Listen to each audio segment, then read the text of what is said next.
अस्सलामु अलैकुम वरहमतुल्लाहि वबरकातुहू।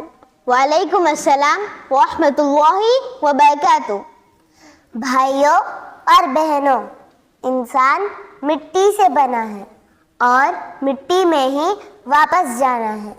मगर अफसोस, आज इंसान अपनी तस्वीरें, अपने मॉडल और अपने मुजस्समे बनाकर अपने आप को यादगार समझता है। Brothers and sisters, man is created from clay and will return to clay.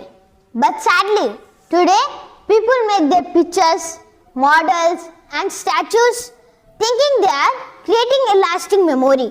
याद रखो, ये सब खुद परस्ती की तरफ पहला कदम है।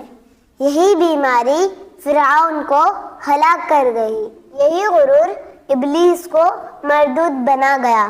Remember, this is the first step towards self-worship.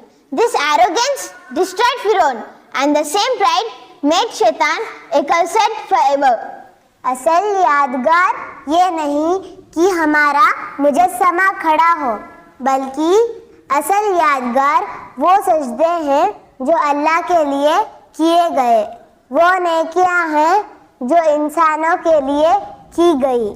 The true legacy is not our statue standing tall. The true legacy is the prayers offered to Allah and the good deeds done for humanity. लिहाजा ऐ अजीजों, हमें अपने आप को दुनियावी तस्वीरों में ढूंढना नहीं चाहिए।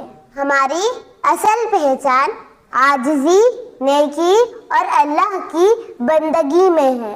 So, dear friends, we should not search for our identity in worldly images. Our true honor lies in humility, good deeds and the worship of Allah. यही वो यादगार है जो हमारी कब्र में रोशनी बनेगी और आखिरत में नजात का जरिया होगी। This is the legacy that will become light in our graves and a source of salvation in the hereafter. खुद परस्ती छोड़ें, आजिज़ी इख्तियार करें।